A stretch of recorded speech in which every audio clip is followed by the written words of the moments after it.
Warahmatullahi wabarakatuh, adik-adik sekalian. Jadi hari ini kita akan bahas sistem pencernaan, yaitu organ-organ pencernaan. Nah, pertama kali organ pencernaan itu makanan masuk melalui mulut ya, atau mekanisme Inesti ya. Mulut itu ada dua pencernaan, yaitu pencernaan mekanik dibantu oleh gigi dengan cara menghaluskan makanan. Jadi cara yang pertama adalah makanan diubah ukurannya dengan cara dikunyah. Kemudian ada pencernaan kimiawi dibantu oleh enzim amilase. Nah, enzim amilase ini mengubah amilo menjadi maltosa.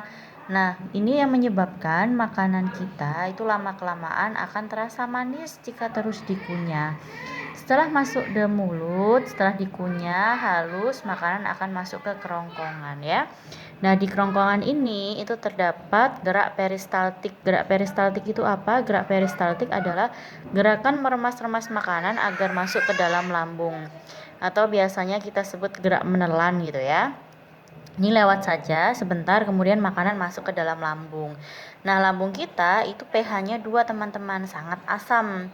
Kenapa pH-nya 2? Karena enzim-enzim di dalam pencernaan di lambung itu dia aktif pada pH 2. Nah, pada lambung sendiri itu ada sfinkter atas sama sfinkter bawah yang menyebabkan makanan itu setelah masuk ke lambung dia tidak kembali ke kerongkongan, dan sfinkter bawah itu supaya makanan itu tetap di dalam lambung sampai kondisi makanan itu sudah dicerna oleh lambung. Nah, ketika makanan masuk ke dalam lambung, maka ada pelepasan hormon gastrin. Hormon gastrin ini merangsang apa? Merangsang pelepasan getah lambung. Nah, getah lambung itu isinya ada asam klorida, pepsin, dan renin. Renin itu ketika kita mengkonsumsi susu ya. Nah, asam lambung ini fungsinya untuk apa? Asam lambung ini fungsinya adalah untuk membunuh kuman yang masuk bersama makanan.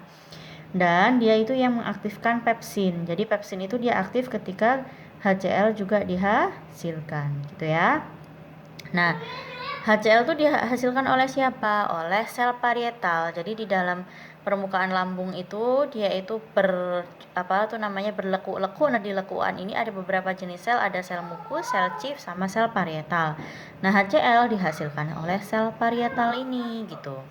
Kemudian sel Chief itu yang menghasilkan pepsin, sedangkan sel mukus itu dia yang menghasilkan mukus atau cairan yang kental kayak gitu yang fungsinya adalah melindungi lambung. Jadi walaupun lambung itu pH-nya 2, lambung itu tidak leleh oleh HCl yang dihasilkan oleh lambung itu sendiri. Gitu ya. Nah, pepsin sendiri itu fungsinya adalah untuk mengubah protein menjadi pepton. Setelah dari lambung nanti makanan akan masuk ke usus halus ya.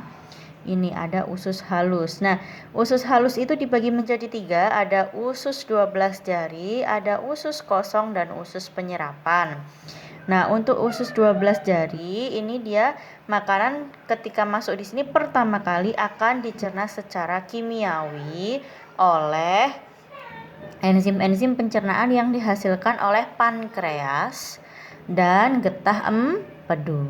Jadi mekanismenya gimana? Jadi ketika makanan masuk ke dalam usus 12 jari, adanya makanan tadi itu merangsang hormon sekretin.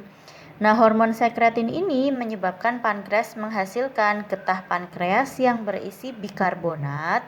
Ini untuk menetralisasi jadi yang tadinya awalnya makanan tadi sifatnya asam di lambung itu dinetralkan karena usus dan enzim-enzim pencernaan di usus itu butuh pH yang relatif netral. Kemudian ada tripsin dan kimotripsin itu untuk mengubah protein menjadi hasil akhirnya nanti adalah asam amino, dan lipase untuk mengubah lemak menjadi asam lemak dan gliserol. Jadi pankreas ini nanti menghasilkan getah pankreas, tapi nanti ditaruhnya di mana? Di usus 12 jari gitu ya. Jadi muaranya di usus 12 jari, pencernaannya di usus 12 jari. Pankreas hanya menghasilkan saja. Maka pankreas disebut sebagai kelenjar pencernaan. Kemudian empedu. Empedu ini dihasilkan ketika ada hormon kolecisstokinin. Sama kolecisstokinin ini akan dihasilkan ketika makanan udah sampai di usus 12 jari. Empedu menghasilkan garam empedu untuk emulsi lemak. Emulsi lemak itu mengubah lemak menjadi butiran-butiran yang lebih kecil supaya lebih mudah terpapar oleh enzim lipase gitu ya. Ini nanti juga muaranya di usus 12 jari. Kemudian di usus 12 jari juga ada amilase, mengubah amil menjadi maltosa, kemudian maltosanya nanti dicerna oleh disakaridase ini untuk mengubah maltosa menjadi glukosa.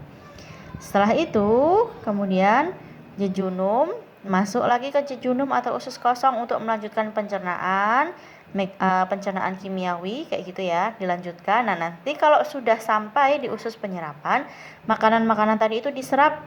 Jadi penyerapan makanan itu misal gula, itu dia diserap melalui difusi terfasilitasi. Sedangkan asam amino dan vitamin itu transport aktif memerlukan energi. Nah, yang gliserol ini dia lewat kapiler dan dia akan pergi ke vena porta hepatica. Vena porta hepatica itu adalah pembuluh vena yang ada pada bagian hati ya. Setelah sampai sini usus penyerapan, nah nanti ada sisa-sisa pencernaan. Nah, itu masuk ke usus besar atau kolon. Nah, di kolon itu terjadi fermentasi zat makanan. Jadi makanan tadi itu difermentasi dengan menggunakan bakteri Escherichia coli. Kemudian makanan yang tadi itu diserap juga airnya. Jadi sebenarnya kalau kita minum itu airnya juga ikut langsung pada sistem pencernaan. Nah, penyerapan air itu terjadi di usus besar. Nah, penyerapan air kadang itu bisa terlalu intensif mengakibatkan orang itu sembelit atau juga terlalu tidak efektif sehingga orang itu diare karena kelebihan air pada fesesnya.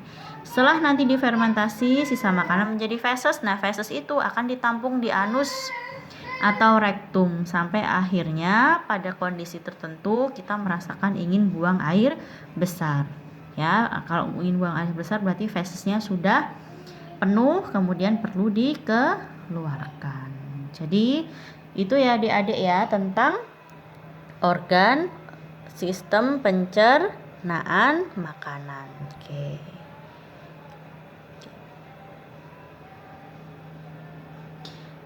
Sekian ya adik-adik ya. Terima kasih. Mudah-mudahan apa yang kita share hari ini bermanfaat. Wassalamualaikum warahmatullahi wabarakatuh.